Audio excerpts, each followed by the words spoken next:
వి gold trusted gold buyers మీరు తాకట్టు పెట్టిన బంగారాన్ని విడిపించి ఈ రోజు ఉన్న మార్కెట్ ధరకు కొనబడను 7771077720.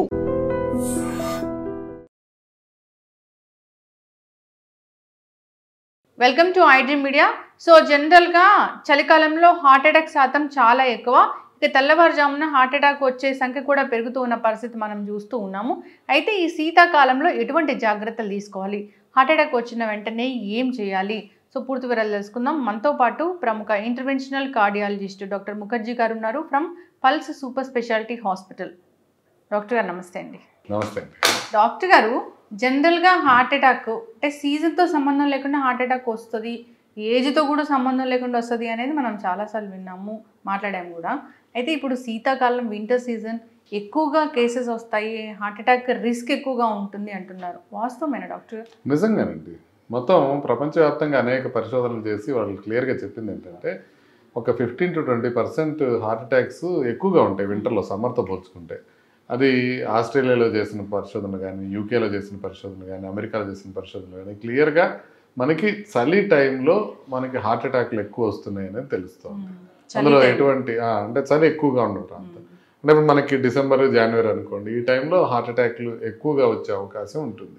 అది ఖచ్చితంగా ప్రూవెన్, సైంటిఫికల్లీ ప్రూవెన్, మనం అనుకోవడం కాదు. ఓకే, అంటే ఏం జరుగుతుంది చలి వల్ల? అంటే చలికాలంలో మెయిన్ ఏంటంటే రక్తనాళాలు కుంచుకుపోతాయి.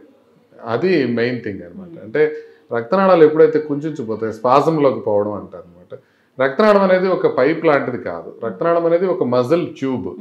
సో ఈ మజిల్ ట్యూబ్ ఏంటంటే చలికి ఎక్స్పోజ్ అయినప్పుడు అది సన్నగా అయిపోయే అవకాశం ఉంటుంది. సో ఆల్రెడీ మామూలుగా ఉన్న వాళ్ళకి కూడా రక్తనాళాలు కొంచెం సన్నగా అవుతాయి, అవి గుండె రక్తనాళాలు కూడా సన్నగా అవుతాయి.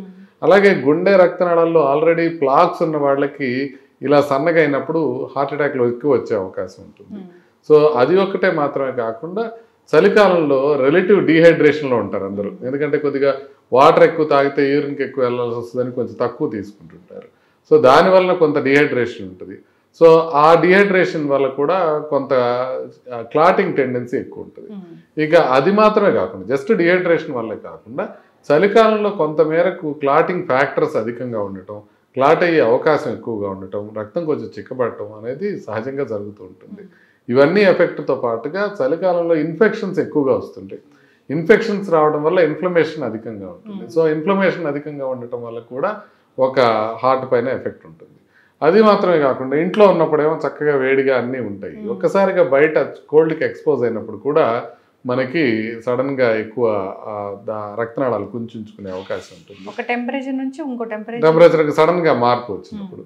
ఇది మాత్రమే కాకుండా ఫైనల్గా ఏంటంటే చలికాలంలో మనం ఫుడ్ బాగా తినాలి అని అందరికీ ఉంటుంది. కొద్దిగా ఫ్రైడ్ ఫుడ్స్ తినటం కానివ్వండి, లేకపోతే కొంత హై క్యాలరీ ఫుడ్స్ తినటం కానివ్వండి, ఇవన్నీ చలికాలంలో పెరుగుతాయి. సో ఓవరాల్గా ఇవన్నీ ఫ్యాక్టర్స్ కలుపుకొని 15 to 20% సమ్మర్ కన్నా వింటర్లో ఎక్కువ హార్ట్ అటాక్లు వస్తాయి. అది కూడా తెల్లవారుజామునే హార్ట్ అటాక్ అని చెప్తారు డాక్టర్ గారు, అది వాస్తవమేనా? ఎక్కువగా తెల్లవారున అవడానికి కారణాలు ఇంకో కొద్దిగా వేరే ఉంటాయి.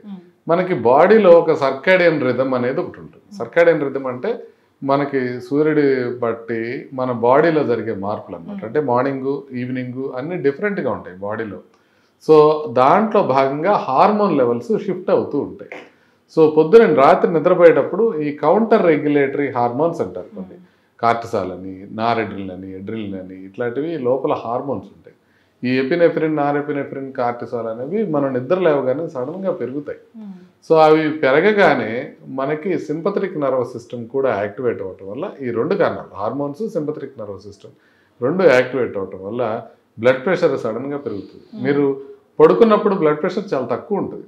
యాక్చువల్లీ నిద్రపోయేటప్పుడు బ్లడ్ ప్రెషర్ నార్మల్గా 120/70 కన్నా తక్కువ ఉంటుంది అందరికీ, నార్మల్గా ఉండే వాళ్ళకి. సో అలాంటిది నిద్ర లేవగానే అది కొంచెం పెరగటం, ఆ బీపీతో పెరగడంతో పాటుగా గుండె రక్తనాళాలు కొంచెం కుంచుకుపోవటం, ఇలాంటి కారణాలు అన్నీ కలిపి సడన్గా ప్రాబ్లం వచ్చే అవకాశం తెల్లవారుజామున ఎక్కువ ఉంటుంది. సో అందుకని మనం నిద్ర లేవగానే ఆ డయూర్నల్ వేరియేషన్ వలన, మన హార్మోనల్ ఫ్లక్చువేషన్స్ వలన హార్ట్ అటాక్స్ వచ్చే అవకాశం ఉంటుంది. సో దాంతోపాటుగా మనం చలికాలంలో హార్ట్ అటాక్లు ఆల్రెడీ ఎక్కువ ఉంటాయి కాబట్టి చలికాలంలో ఎర్లీ మార్నింగ్ మనకి హార్ట్ అటాక్లు వచ్చే అవకాశం ఇంకా పెరుగుతూ ఉంటుంది. అంటే పడుకున్న వాళ్ళు పడుకున్నట్లే నిద్ర లేకుండానే చనిపోయారు అనేది మనం వింటూ ఉంటాం డాక్టర్ గారు.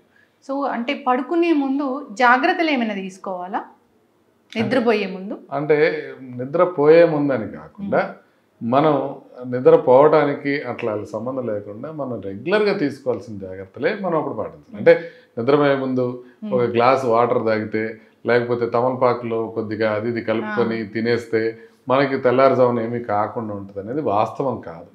మనం గుండెకి సంబంధించినంత వరకు ఒక రోజు లేకపోతే ఒక గంటలో తీసుకునే జాగ్రత్తలతో మనం దాన్ని ప్రివెంట్ చేయలేము. మనం జీవితాంతం తీసుకోవాల్సిన జాగ్రత్తలను ప్రివెంట్ చేస్తాం. అంటే రోజంతా పడుకోనుండి మనం ఎక్సర్సైజ్ చేయకుండా రాత్రిపూట పడుకునేటప్పుడు ఒక గ్లాస్ తేనె కానీ నిమ్మకాయ నీళ్ళు కానీ తాగితే రాకుండా ఉంటుంది కాదు. మనం రెగ్యులర్గా మనం ఎక్సర్సైజ్ చేయాలి, మన ఆహారపు అలవాట్లు మార్చుకోవాలి, మానసిక ఒత్తిడి తగ్గించుకోవాలి, బరువుని నియంత్రణలో ఉంచుకోవాలి. వీటన్నిటితో పాటుగా మనం రెగ్యులర్గా టెస్ట్ చేసుకుని బీపీ కానీ, షుగర్ కానీ, కొలెస్ట్రాల్ కానీ ఇవన్నీ కంట్రోల్ పెట్టుకోవాలి. హార్ట్కి ఏదన్నా ప్రాబ్లం ఉందా లేదా అనేది ముందే ఎకో టీఎంటీ లాంటి పరీక్షలు చేసుకోవాలి. ఈ 3 రకాలుగా, ఒకటి రిస్క్ ఫ్యాక్టర్స్ కంట్రోల్ పెట్టుకోవడం, ఒకటి మన హెల్తీ లైఫ్ స్టైల్ మెయింటైన్ చేయడం, మూడోది మనకి గుండెకి సంబంధించిన పరీక్షలు చేసుకోవడం. ఈ 3 కలిపి మనకి హార్ట్ అటాక్లు రాకుండా చూసుకుంటే అది ఎప్పుడైనా సరే, ఇంక తెల్లారుజామునే కాకుండా ఎప్పుడైనా హార్ట్ అటాక్లు రాకుండా ఉండటానికి ఇవే మనం చేయాల్సినవి.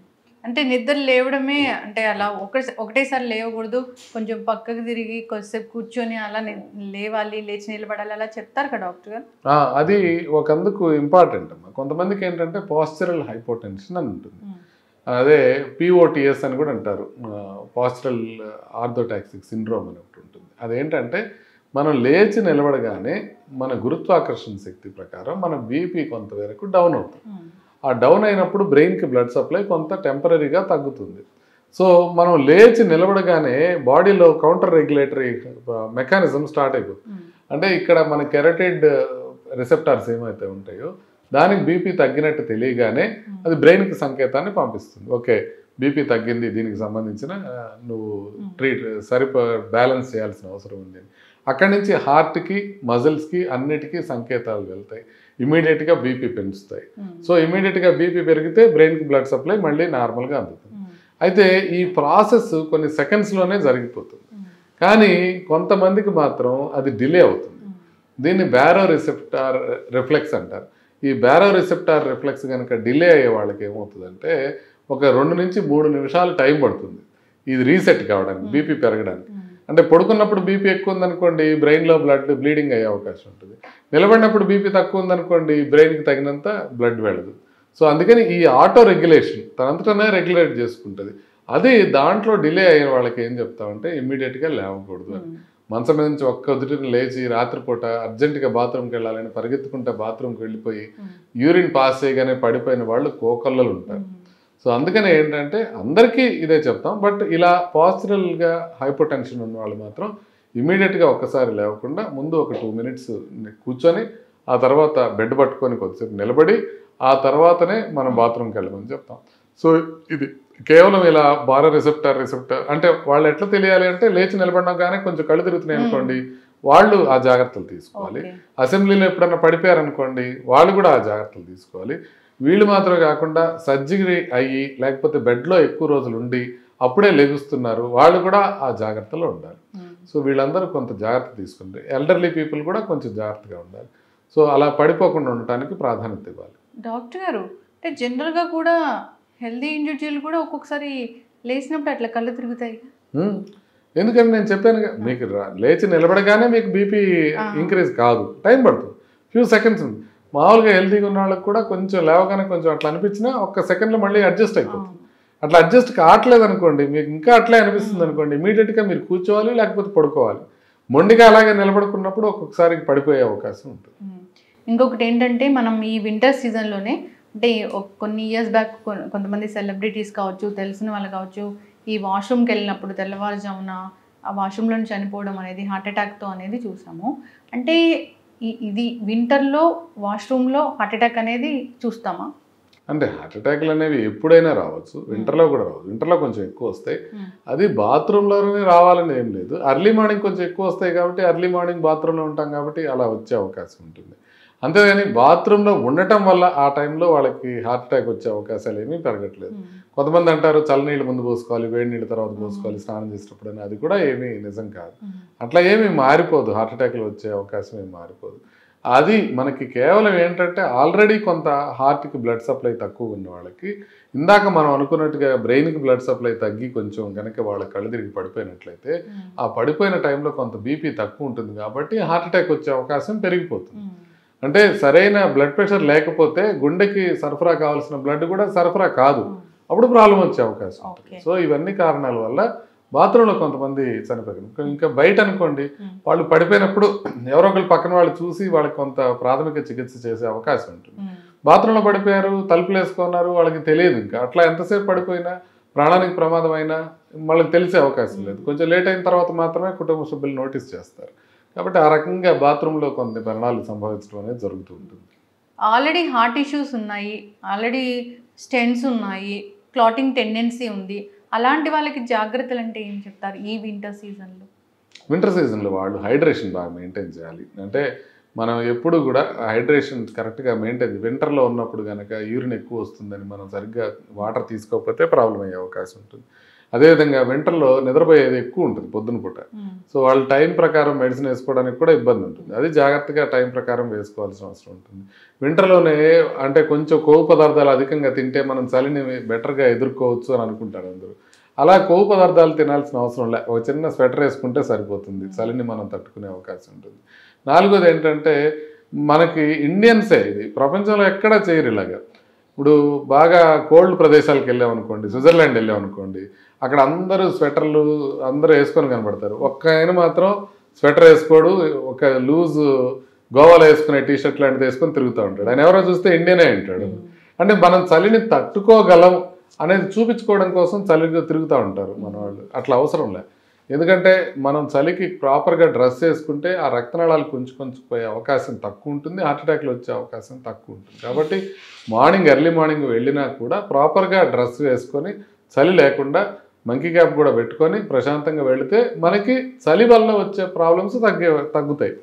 కాబట్టి ఈ జాగ్రత్తలు తీసుకుంటే కనుక ప్రాబ్లం లేకుండా ఉంటుంది. అంటే చెవుల్లోకి వెళ్తే కూడా బీపీ పెరుగుతుందా డాక్టర్ గారు? చెవులకి చల్లగాలి తగిలితే చాలా డిస్కంఫర్ట్ ఉంటుంది, అందుకని చెవులకు పెట్టుకుంటారు. అందుకని చెవుల లోపలికి వెళ్తే బ్రెయిన్ లోకి గాలి వెళ్ళిపోదు, అట్లే ఉండదు. డాక్టర్ గారు ఫైనల్ గా హార్ట్ అటాక్ వచ్చినట్లు అనిపించింది, లేకపోతే అదే హార్ట్ అటాకే, వెంటనే జాగ్రత్తలు ఏం తీసుకోవాలి? హార్ట్ అటాక్ వచ్చినట్లు అనిపిస్తే ఇమ్మీడియట్గా హాస్పిటల్కి వెళ్ళడానికి ట్రై చేయడం ఒక్కటే మనం చేయాల్సింది. ఆ టైంలో ఏదో ట్యాబ్లెట్స్ ఎవరో వాట్సాప్ చెప్పారని ఎత్తుక్కోవడం కానీ, పక్కింటి వాళ్ళని అడగడం కానీ ఇవేమీ చేయకూడదు. ముందు హాస్పిటల్కి చేరుకోవడం ఎలా, ఎందుకంటే హార్ట్ అటాక్ వచ్చిన మొదటి నిమిషాల్లో గుండె ఆగిపోయే కార్డియాక్ అరెస్ట్ అనే అవకాశం చాలా ఎక్కువ ఉంటుంది. అందుకని హార్ట్ అటాక్ వచ్చినప్పుడు ముందు హాస్పిటల్కి వెళ్ళిపోయి, అక్కడికి వెళ్ళిపోయిన తర్వాత మీరు ట్యాబ్లెట్స్ గురించి ఆలోచించండి, లేకపోతే డాక్టర్ కోసం ఏదైనా మాట్లాడండి, ఇంకేదైనా చేయండి. ముందు హాస్పిటల్కి వెళ్ళిపోండి. రెండోది కార్డియాక్ అరెస్ట్ అనేది వేరు. కార్డియాక్ అరెస్ట్ వచ్చిందంటే ఇమ్మీడియట్గా సిపిఆర్ స్టార్ట్ చేస్తూ అప్పుడు హాస్పిటల్కి తీసుకెళ్ళడానికి కానీ అంబులెన్స్ని పిలిపించుకోవడానికి కానీ ప్రయత్నం చేయండి. హార్ట్ అటాక్ అంటే బాగా నొప్పిగా ఉంటే తీవ్రంగా ఉన్నప్పుడు మాత్రం ఇమ్మీడియట్గా హాస్పిటల్ ఎంత దగ్గరలో కార్డియాక్ హాస్పిటల్ ఉంటే అంత తొందరగా వెళ్ళిపోండి. మళ్ళీ మాకు తెలిసిన డాక్టరే కావాలి అని లేట్ చేయకూడదు. నేను మా పేషెంట్లకు కూడా చెప్తుంటాను. ఇప్పుడు దూరం నుంచి ఫోన్ చేస్తుంటారు, సార్ హార్ట్ అటాక్ వచ్చింది, మొన్న నేను ప్రొద్దుటూరు నుంచి మాకు తెలిసిన బాగా వాళ్ళ మదర్కి హార్ట్ అటాక్ వస్తే ఇక్కడ వాళ్ళు ఇమీడియట్గా ట్రీట్మెంట్ చేస్తామంటే వద్దు నేను ముఖర్జీ గారి దగ్గరికి వెళ్తాను అంటే నేను సేమిరా వద్దండి, లేదు సార్ ఇక్కడ ఎట్లా అవుతుందో తెలియదు మేము ఇక్కడ దగ్గర వచ్చేస్తామన్నా కూడా లేదు, ముందు అక్కడ ట్రీట్మెంట్ తీసుకోవాల్సిందే, అక్కడే స్టెంట్ వేయించుకోవాలి. హార్ట్ అటాక్ వచ్చిన స్టేజ్లో ఏ హాస్పిటల్లో ఉంటే ఆ హాస్పిటల్లో అంటే రీజనబుల్గా కార్డియాక్ హాస్పిటల్ అయితే ముందు అక్కడ స్టెంట్ చేయించుకొని తర్వాత ఎక్కడికైనా వెళ్ళొచ్చు. అంతేగాని ఒక చోట నుంచి ఒకటికి షిఫ్ట్ చేయమని ఏ కార్డియాలజిస్ట్ కూడా చెప్పరు. హార్ట్ అటాక్ వచ్చిన టైంలో కొంత నొప్పి వచ్చింది, కొంత ఈసీజీలో మార్పులు ఉన్నాయి, నొప్పి తగ్గిపోయింది, స్టేబుల్గా ఉన్నారు, అప్పుడు కొంతమంది షిఫ్ట్ చేయమని అనొచ్చు.